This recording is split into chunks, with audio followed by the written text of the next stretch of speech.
Okay, and welcome back. We are now come to our discussion phase of the COVID section. I just want to thank again, Michael, for such a tremendous lecture. You covered diagnostics, therapeutics, prevention. It was really quite thorough in the way you presented it, and the epidemiology of the disease, of course, as it's evolving day to day, it seems. So thank you for that. Delighted to have now three other expert colleagues join us. I'll get them each to quickly introduce themselves. And why don't we start with you, Jessica? So Jessica, Dr. Jessica Altman will introduce herself.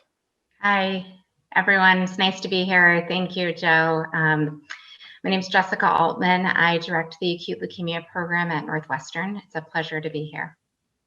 Great, wonderful to have you. And Dr. John Leonard. Great to be back here in this great program. And to finish up on this topic, I'm John Leonard from Weill Cornell Medicine and New York Presbyterian Hospital in New York, and I'm a lymphoma clinician and clinical researcher. It sounds like you have the privilege of working alongside of Dr. Satlin as well. So I do. It's great to have the two of you with us today. And we also have Sasha Pearl with us. So Sasha. I'm Sasha Pearl. I'm a medical oncologist at the University of Pennsylvania in the Abramson Cancer Center, and my area of interest is acute myeloid leukemia, particularly molecularly targeted therapeutics. Wonderful.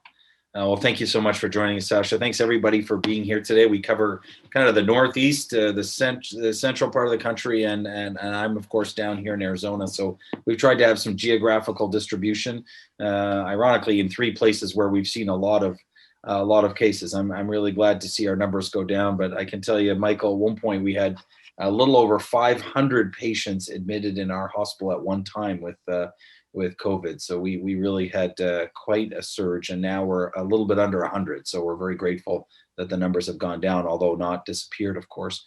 So we thought we would structure this discussion all together into two parts, where the first part, let's talk about vaccinations, what it means for our patients, what it means for us when we're caring for our patients. And then a little bit later, we have a little over 45 minutes, so we have plenty of time to discuss. We can then, in our second part, talk a little bit about our treatment of our patients and how our heme malignancy treatment, be it chemotherapy or transplant or other, how any of those things may be influenced by what's happening with the virus and the pandemic in general. So when it comes to the vaccination, I'll just kick it off. And by the way, I must say we've gotten some very good questions coming in online, so I'll pepper those in as we go through. But let me start with the first question, because it's really probably the question of the day, which is there any recommendation about when to time the vaccination around a patient's oncology treatment regimen? And I know I can speak for myself in myeloma, that even in the myeloma community, we've had various recommendations that have often been competing. And we recognize, I think, as you said, Michael, that we don't have definitive data about the efficacy of this vaccine in heavily immunocompromised patients. But some have said, oh, just give it like you give it the flu shot. It doesn't matter if they're getting chemo, not getting chemo, day of, day after, 2 weeks. Others have said, oh, no, we have to hold your chemo for a week or a month or at least a few days, or don't get it on the same day, or change your decks. We know no one has the answers to this question, but maybe, Michael, I'll give you the first pass, and then we'll see what our other experts think. What should we be telling our patients about the vaccine? Should they all get it? And if so, when? Yeah, no, of course, that's a challenging, difficult question, but it's not okay to say, I don't know, because you have to decide, make decisions and do something. And I think the first thing I would say is that as oncologists, you know way better than me how urgent certain chemotherapies are and certain treatments are. And so, of course, I worry a lot about delaying therapies for diseases that can progress very quickly. So that's almost the first thing that I think about. And I don't know all the answers like you do, but, somebody who comes in with, AML and in crisis, like, don't worry about the COVID vaccine, start them on their induction chemotherapy, or, people have very aggressive lymphomas. So I do think one thing I think about is, and I try to learn from the oncology colleagues about how urgent are certain types of therapies needed. Then, of course, there's the other end of the spectrum for indolent diseases where you almost certainly can wait, and there may be good reason to withhold things like, CD20 antibodies and so forth while you give the vaccine. So I say that as a preface that, I think that's a really important thing to think about. As far as, so I am generally of the opinion that most of our patients should get the vaccine. And I say that because when you're starting at an efficacy of, first of all, the disease is so prevalent out there, the risk is so high of getting sick.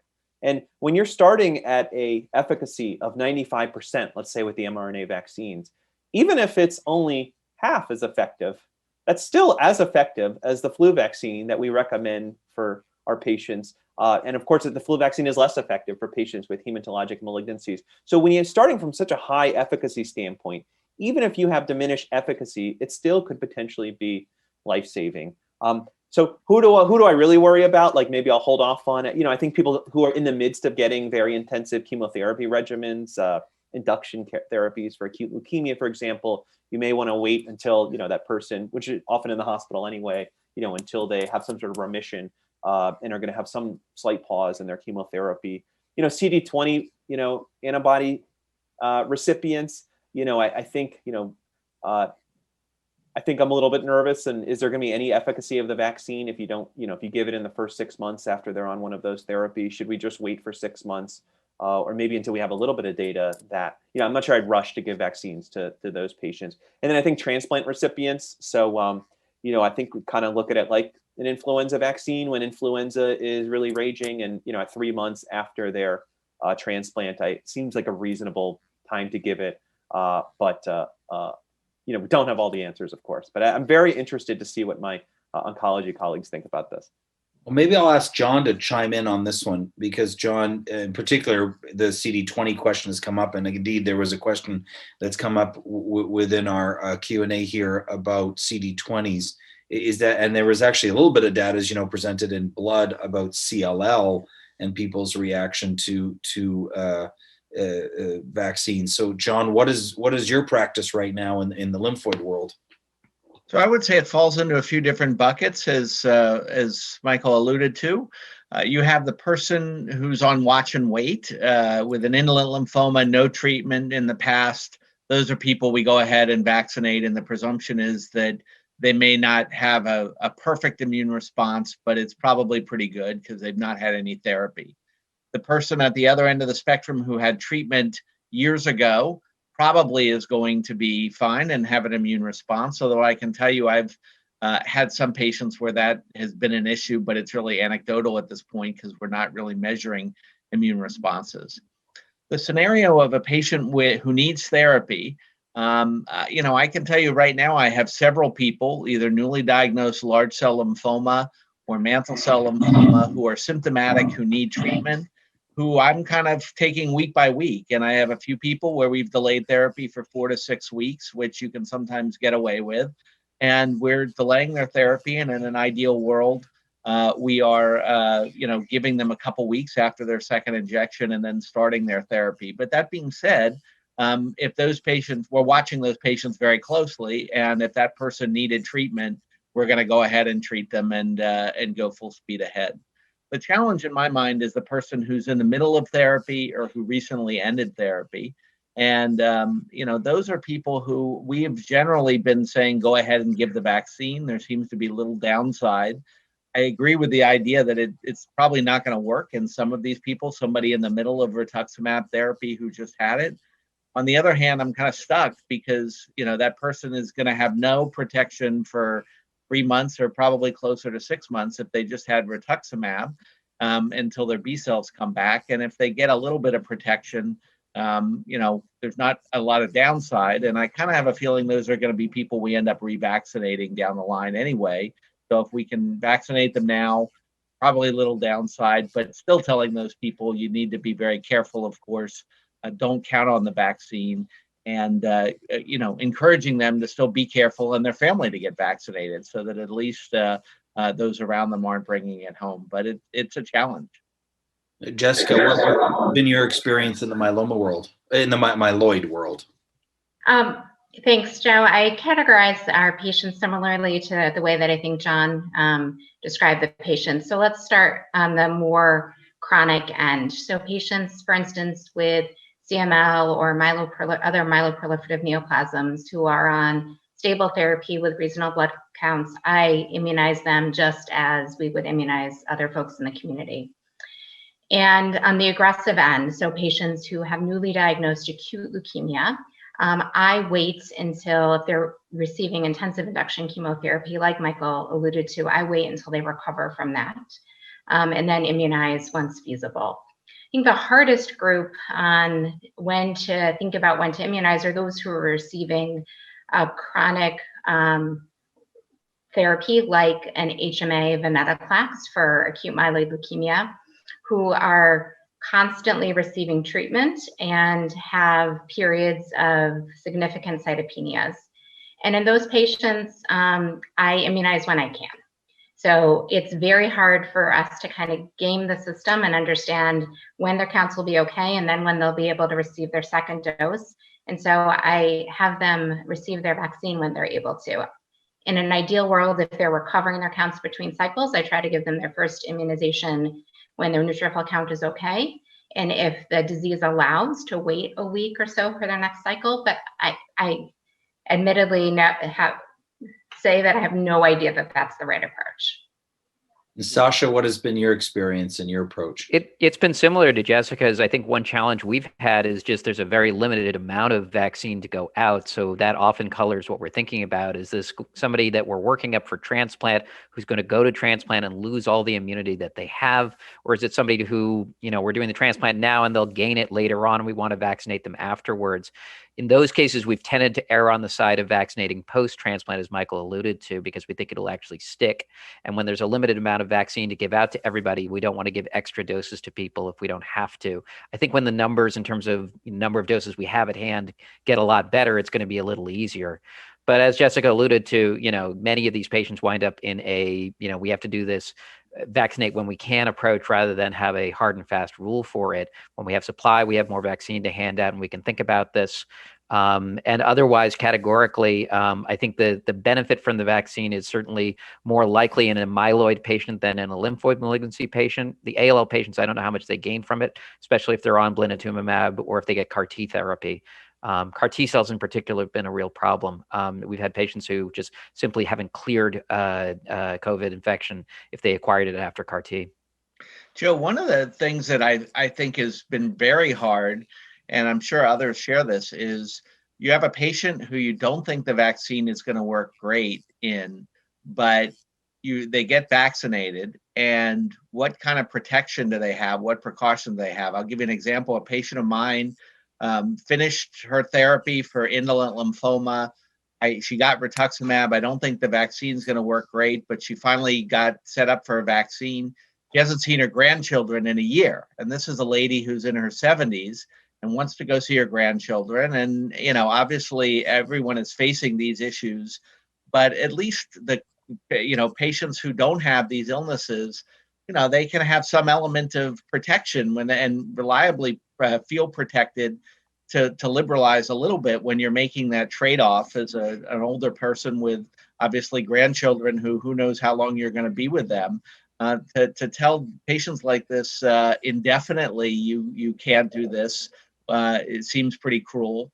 And it's really hard to advise people kind of how you can liberalize in the context of what are seemingly, in many cases, life-threatening illnesses. And many of the patients we treat, they're not going to have many more holidays with their families, et cetera. So it's a tough trade-off there that you really have to, I think, kind of tailor as best you can.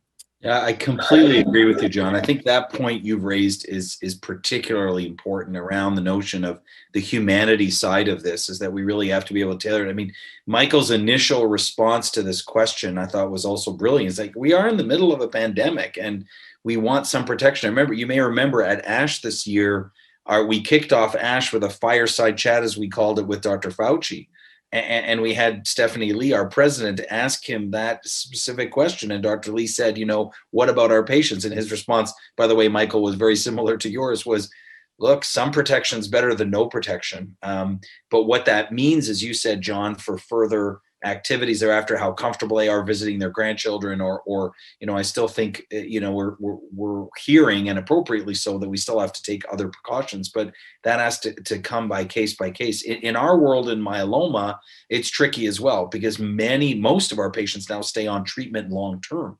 So we have a lot of patients on ongoing treatment, and my approach has been relatively similar to yours, that really I need to come up with a reason to not give the vaccine. I think especially because we've seen, as Michael shared with us, the efficacy of it in general, what the starting point is, as you mentioned, Michael, but also the safety of it that we've not really seen. Now having over 40 million people, we've really not seen. I think this would be a much more complicated conversation if we saw significant, not to belittle those who have had significant troubles, but that being the case, I think that I've erred on the side of trying to get patients the vaccine, knowing that the risk of it may not be so high. And I think, John, you highlighted nicely that when hopefully the dust settles a little bit more, and as also Sasha said, when we have more product, that we'll be revaccinating a lot of these patients, and potentially even us. I mean, that's my next question for you, Michael. You can think about for a quick sec is how long do we think these vaccines now last? And I know I keep asking you questions that nobody can answer, right? But I think that approach, like in our myeloma population, we've basically been recommending it for everybody on treatment or not. One lesson we learned during the early parts of the pandemic, and even this most recent surge, at least in myeloma, is that unfortunately the people at greatest risk to become the most sick were those with the most active disease. And so we don't want to not treat the disease for sake of potentially something else when their disease is so active. And I think, Michael, you highlighted that as well, is that, if I have a patient who's got, raging myeloma, I don't want to not treat the myeloma, because treating their myeloma actually protects their immune system to a certain extent to potentially protect them from the virus and maybe even their response to a vaccine. But maybe I can turn it to you, Michael, and say, what do you think about this notion of revaccinating? I mean, I don't know if anyone really knows what the longer term strategy is, and even extending the question for those who have now those antibodies, how long do we anticipate that this will last? Is it 3 months, 6 months, 9 months, a year? Are we going to be getting an annual vaccination like we do with the flu shot? What are your thoughts on that? Yeah, well, I wish I knew, had better answers for you. Obviously the vaccines are relatively new, and we don't know how long the immunity is going to last. We have a little bit more data, I think, from natural infection, and it's very hard to compare the immunity from natural infection with vaccines. At least the mRNA vaccines, on average, it seemed like if you looked at like antibody titers, and even comparing across studies is so hard because the assays are all different. But it seems like in general, the antibody titer is a little bit higher with vaccine-induced immunity as opposed to natural infection. And with natural infection, it seems like for the most part, although some people sort of, quote, lose their whatever threshold you would call would be protective, most of the people seem to keep it for 6 months or perhaps more. Again, we don't even have that long with natural infection. So I think in general, most of us will not receive another dose of vaccine for a long time, but it may be, a year from now, we all get our boosters. But where I see to John's point, that certainly among patients with heme malignancies, as the vaccine supply becomes more, as the vaccines become more available, it'd be very reasonable if you vaccinated somebody who received rituximab a month ago to 5 months later, they're off therapy, revaccinate them. And I think one of the things that will be, I think, important for us to learn about as a field is, what really protects our patients from getting COVID. Should we be sending, looking for, right now, if you send, blood work after to look to see if they have, what levels our antibodies are against SARS-CoV-2. We don't exactly know how to interpret that. We're not revaccinating people right now so quickly. We don't know for sure that that's safe. So I do think that there will be patients with hematologic malignancies that we will revaccinate sooner than the general population. Mike, can you address the point you just made? Because I think that's going to be a very practical issue for us. And that is that if you vaccinate someone, you're not sure if they made antibodies to the vaccine, and you send a commercial assay. Is that reliable, not reliable? Because I think people will be asking about that pretty regularly. So any thoughts on that? Yeah, again, like a lot of things with COVID, I wish I knew, but I do think it's an important area for the field to address, particularly in this population of patients with hematologic malignancy, and of course others who may not respond as well to the vaccine, but learning about those correlates of protection. And the problem is, I know John, is that all different labs have all sorts of different types of assays to assess antibody response. So, it can be a challenge to compare among these different types of assays. But I do think that in the future, especially as vaccine supply is increased, there will be a time where we are checking antibody levels.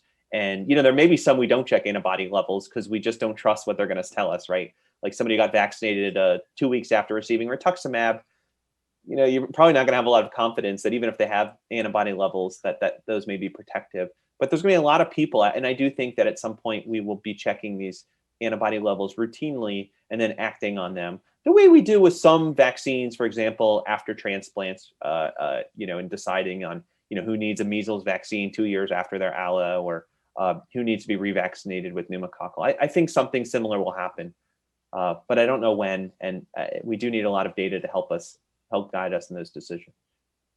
Really helpful. Thank you so much, Michael. Before we shift gears and start talking about, how it affects our inherent therapy, and of course we can always bring back questions about the vaccination. Another question that's come in that I thought was particularly good with respect to the vaccine, or two that have come in. One, Jessica, I'm going to ask you, which is, and I know you may not treat as much ITP, but even by extension, patients with low platelet count. So the question was, should I give the vaccine to someone who has ITP and a low platelet count?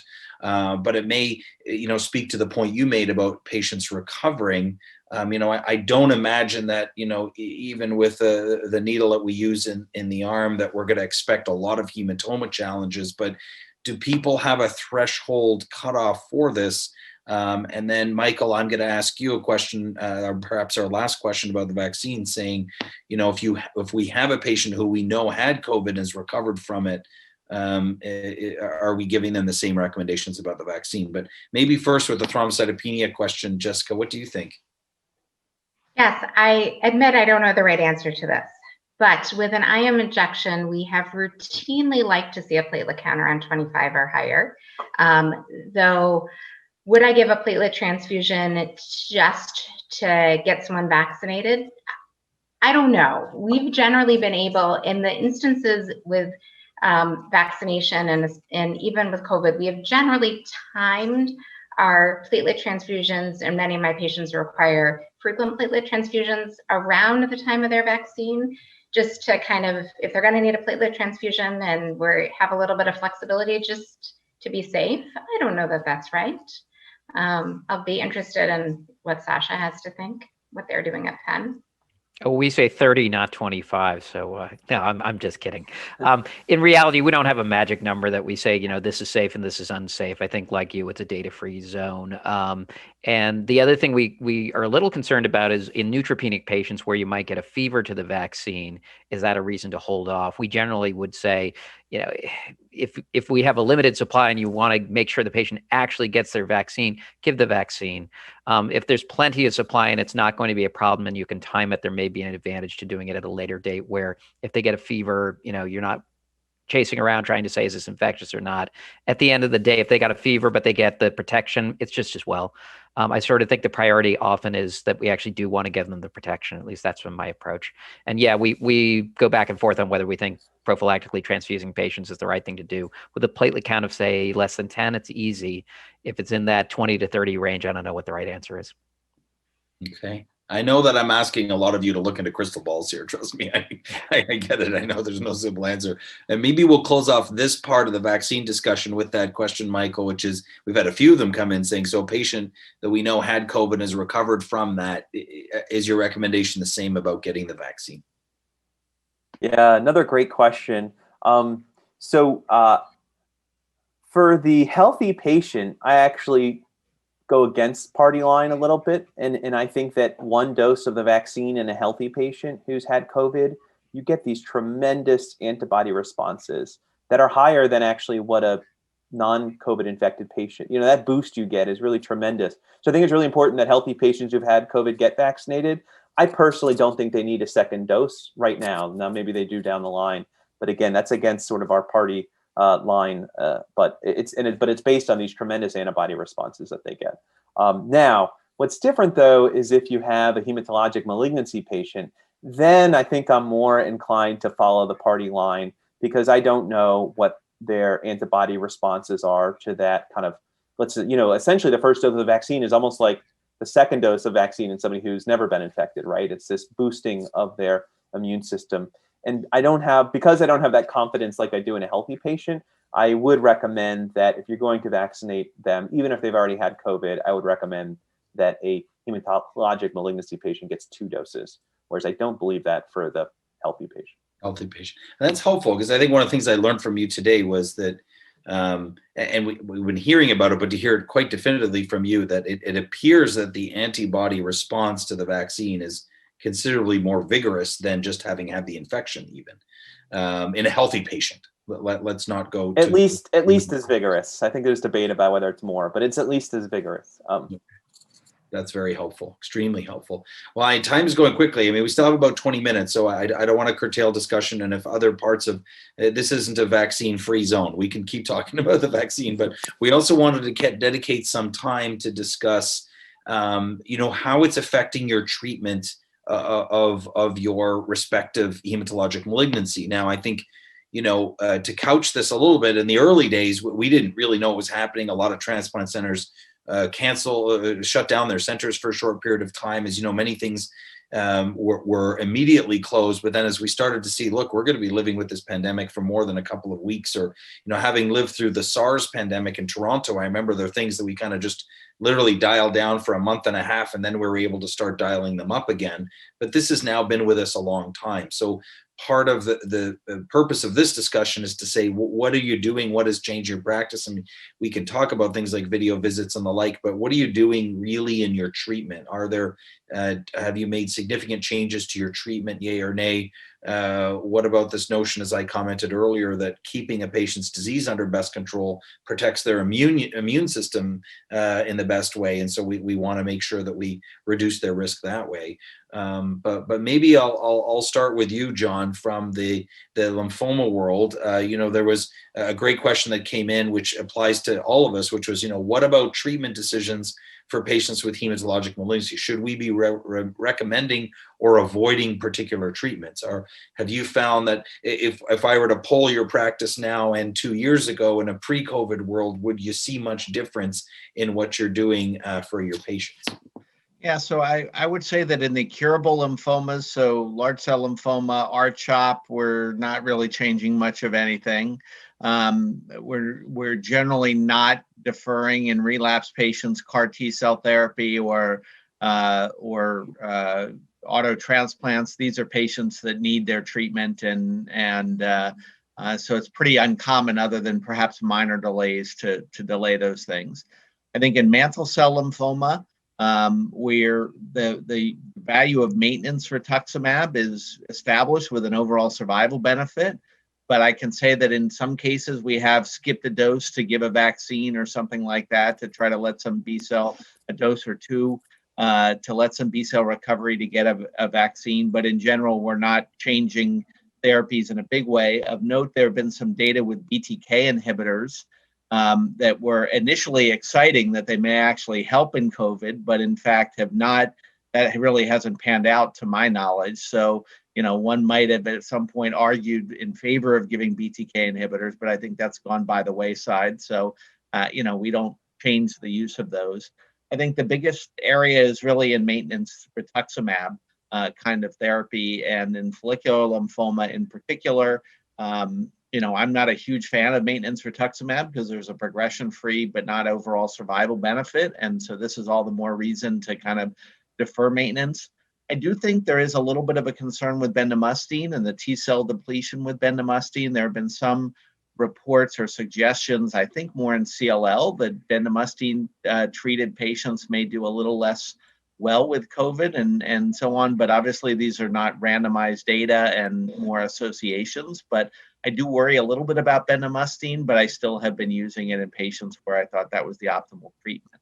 And then finally, I'll just mention one lymphoma specific thing. Don't forget that the vaccine can give you lymphadenopathy. And so if you're doing a scan on somebody, don't time it around a vaccine. I've had people with CLL who have whopping lymph nodes due to shingles vaccines in the past as well. So if you're doing imaging, and hopefully we're not doing that much in the way of surveillance imaging, just try to avoid the concurrent timing with a vaccine so you don't get on some wild goose chase or have a panicked patient on your hands.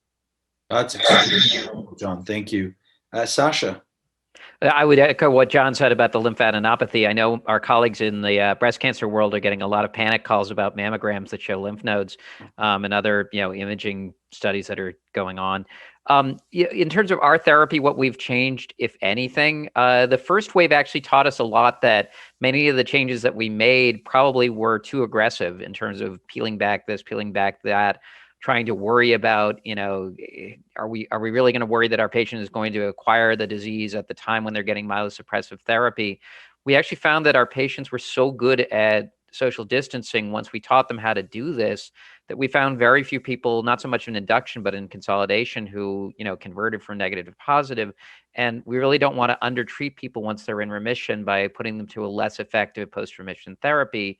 Nor did we want to peel back in terms of the likelihood of achieving remission. So if anything, when people have curable disease and don't have, anything but disease that we would treat intensively, we've really been trying to swing for the fences and give people the therapy they need. We need to cure the curable.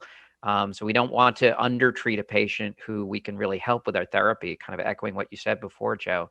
That undertreating our heme malignancy patients out of concern that they might pick up COVID doesn't pay off in my mind. I think we need to protect them from acquiring through really good social distancing, masking, and all the preventive things that Michael mentioned, and now vaccines, as best as we can from the newly diagnosed. And it's hard once people get out into the world of, now I need a transplant and stuff like that, to know the best way to protect them, because there's still a lot of COVID out there, even with these numbers coming down off of that hill.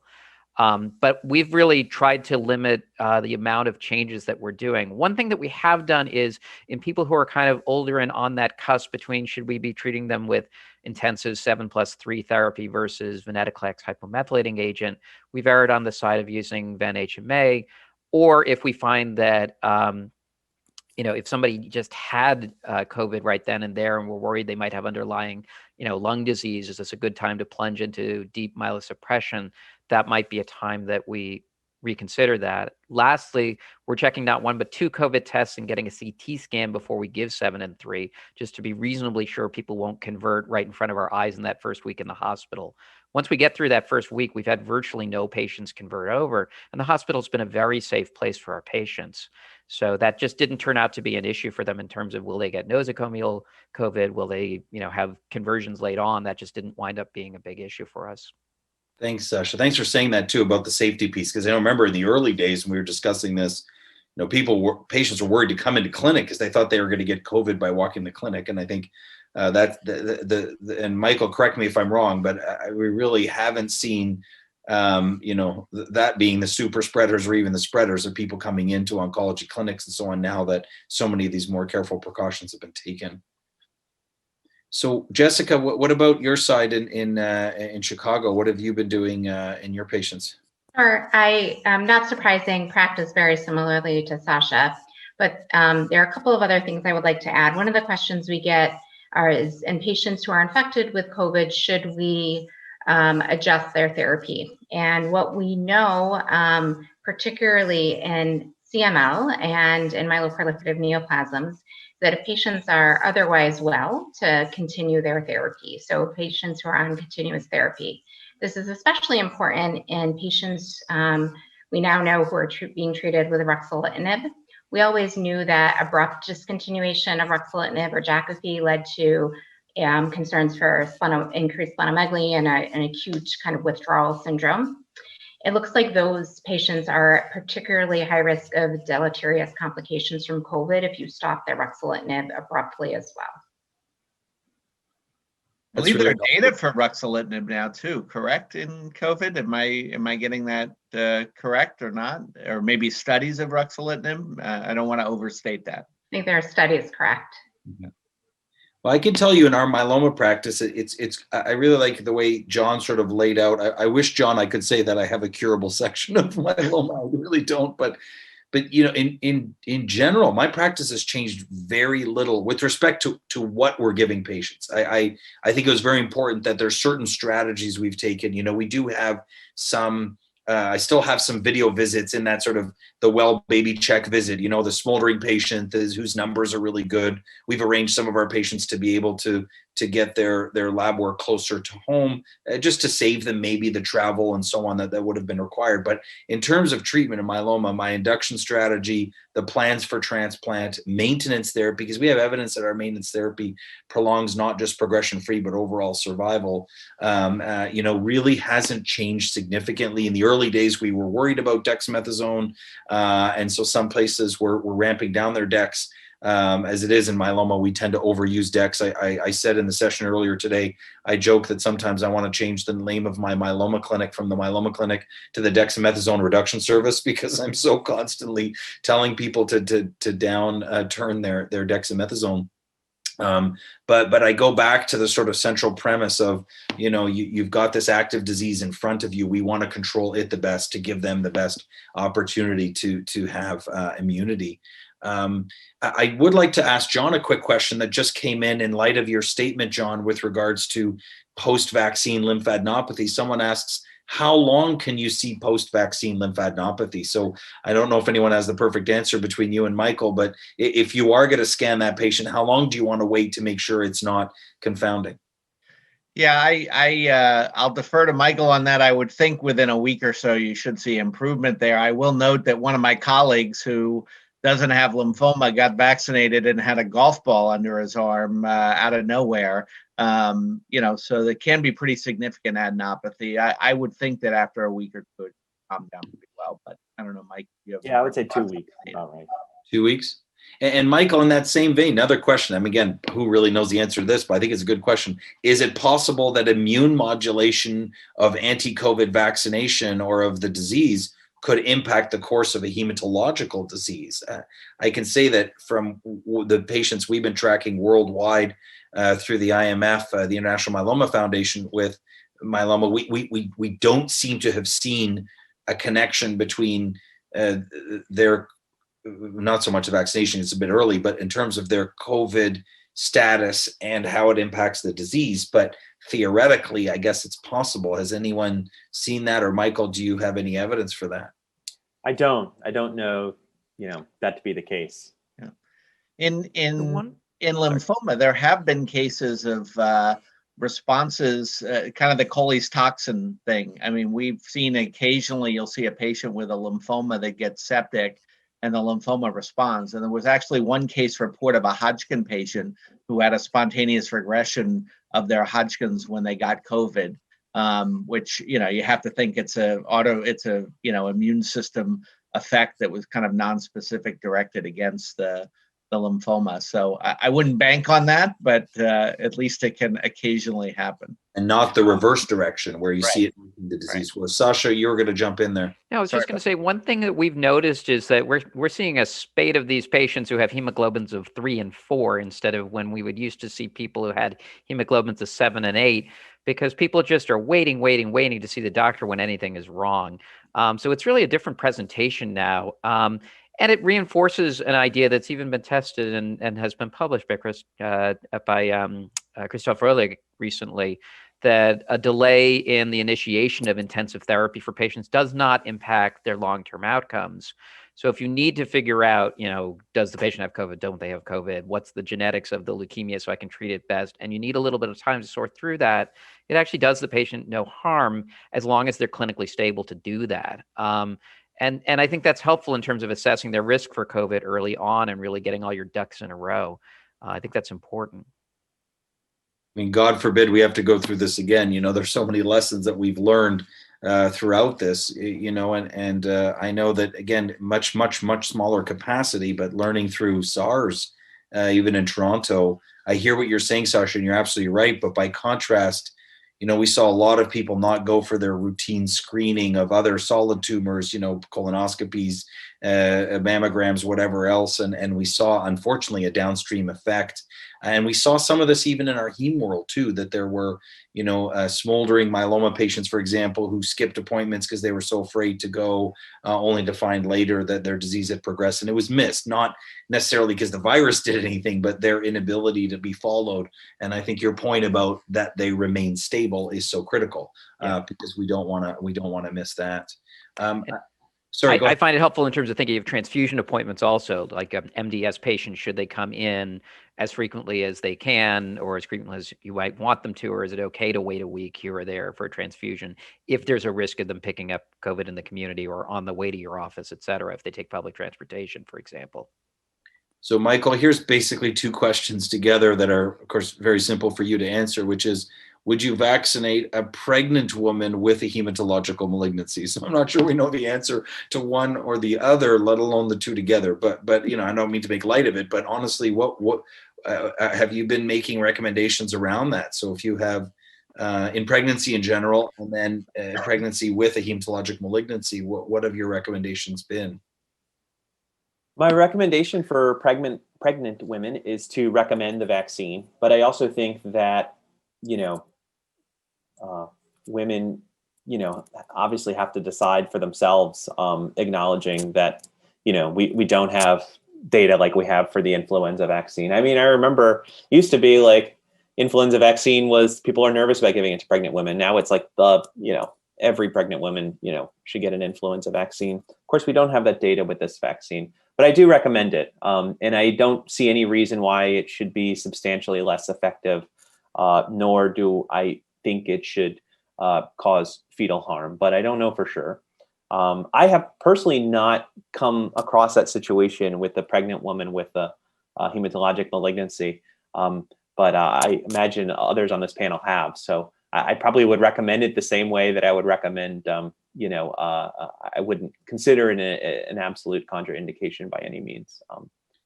Are you aware, Michael, of any of the studies, of course, the initial studies where, if you will, the healthy patient, not to say that a woman who's pregnant is not healthy, but I suspect that would have been an exclusion criteria.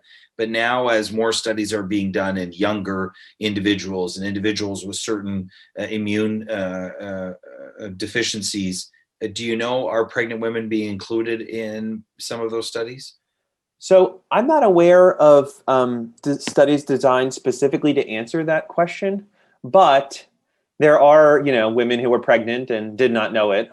There are who enrolled in some of these studies. And I think as the data accumulate from more and more studies, we will have some data on the safety in pregnant women. There may be studies that are specifically targeting pregnant women that have been initiated. I'm just not aware of them. Any other thoughts about pregnancy? Have any of the other experts come across this yet? I have not. No. I have a patient with CML who is pregnant and developed COVID.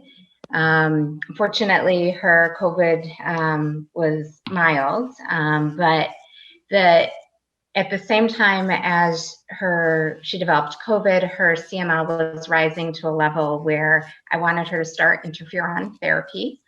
And I was at a loss, really, with lack of data of how I felt about starting interferon in the setting of symptomatic COVID. Fortunately, she recovered from her symptoms from COVID quickly, and we're able to start her interferon. The only other thing I'll mention, that when I think of how we're trying to reach everyone with this vaccine, in my world of myeloma in particular, because I do a lot of work, I've had the privilege of leading an initiative within the African American community.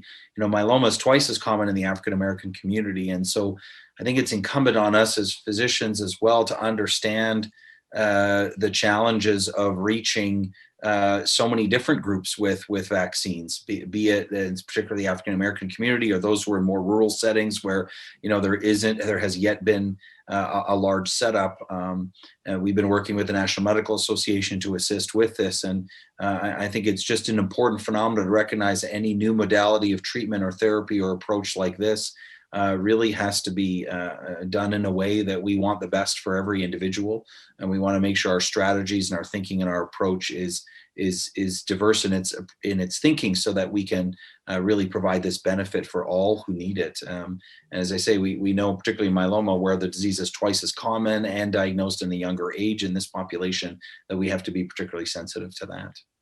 Joe, we get so many questions about vaccination and COVID. It's easy to forget that some of our patients don't want to be vaccinated, and we often assume that they're taking care of that, and because so many people are asking us to help them with that. But I think you do highlight the point that we do need to ask everybody about that. I've tried to work that in and say, are you set up for a vaccine? And if not, then try to help them solve that problem to the extent we can. And if they're not planning on getting it, or their family or not, at least try to educate them. So I think you raise a great point that we can't just take it for granted that this is going to happen. Actively, we need to ask and to help when we can.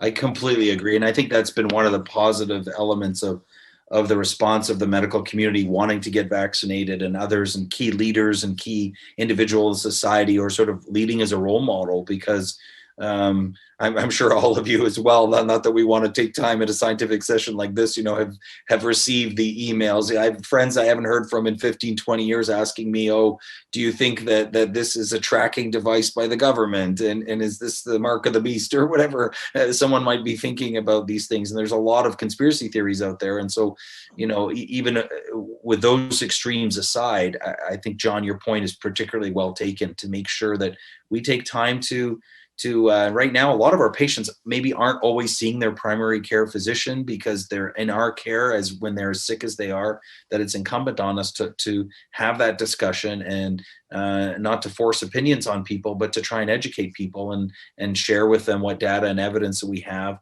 to their ultimate benefit. And one thing I've emphasized is also, whatever vaccine you can get is a good vaccine.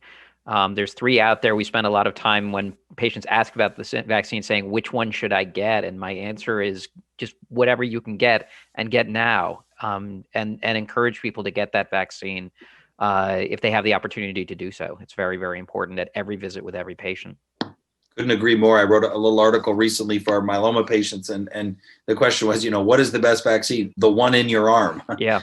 Like the one that you can reach. We have, I think, thankfully, confidence, as Michael so beautifully described to us, in the 2 vaccines that have been more prolific, and now most recently a 3rd one, and maybe even a 4th one coming, that we have confidence in that.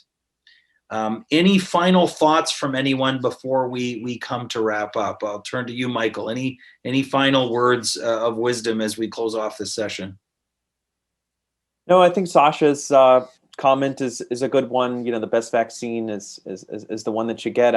I do think that there will be a lot of discussions about. I think that's definitely true for the mRNA vaccines, both of which are, incredibly effective. I also think the Johnson & Johnson vaccine is effective, but I think there'll be a lot of discussions about, well, if we're to have a patient population whose response might not be as great, do we want to preferably give them the mRNA vaccine where we know the efficacy might be a little bit higher? And I think I think patients are going to bring that up too. I don't want the Johnson & Johnson vaccine. It's only 67% effective, not 95%. And so I think that's something that we need to kind of grapple with. And, probably if I had my preference for somebody who was immunocompromised, I probably would want them to get one of the mRNA vaccines as opposed to the Johnson & Johnson vaccine. But I don't know that that's, the right thing to do. And I certainly would hate if, they had the opportunity to get the J&J vaccine to tell them not to do so. But, as far as like which vaccines, once vaccines are more easily administered through clinics and so forth and not mass vaccination programs, it seemed to me that if we can get the mRNA vaccines, we should, but if we can't, then we should get the Johnson & Johnson vaccine. So I think that's something that is going to come up a lot with this new authorization. Thank you for that. Any other final thoughts from our other esteemed I faculty. would echo what Michael said earlier in terms of the antibody therapies. Those really have been dramatically helpful for the patients who get them. They just need to get them. So when you hear that your patient is newly diagnosed with COVID early in the course of their disease, see what can be done to get them this therapy, because it can change the course of the illness. Waiting until they're sick is really not the right time. Great. Well, I want to take a moment to thank you, Michael, in particular, and your expertise and bring it to the session. And indeed to Jessica, John, Sasha. I'll share the stage with the three of you any day of the week. You've become good friends as well as colleagues. And so I appreciate your input today. I think this has been a rich discussion. We've tried to cover a lot of the great questions that have come in, and hopefully for the audience listening in today, this has been helpful to you, informational and practical as you care for your patients. Just a couple of closing thoughts before we leave. As we've come now to the end of this Great Debates and Updates for Hematologic Malignancies course, we're very thankful that you've joined us. You can follow online a few things. One, obviously, as we've mentioned several times, to receive your CME credit and provide us an evaluation. I believe I can speak for John and Jessica as chairs that we value your input and really want to make this the best program possible. So please provide us your feedback. Also, as being a registrant, that you have access to the slides that have been presented with access to this content for the next 6 months. So please make use of that and go over these. I know in a virtual world, sometimes it's hard and things pull you away. You may have missed a lecture or two, so feel free to be able to do that. And also that you can go back and see previous sessions, and once you've obtained your CME, we'll be able to provide that to you very quickly. And you can still continue to visit the virtual exhibit hall. So please take a moment to do so. So we look very much forward. We have other programs, of course, this year and indeed next year. We're all hoping, we discussed before the meeting, we all hope that we can meet in person because we know that there is tremendous value of being face-to-face. When it's safe, Michael, we'll make sure that we can do that. So thank you again for joining us. Thank you for this great panel. We trust that you'll enjoy the rest of your day.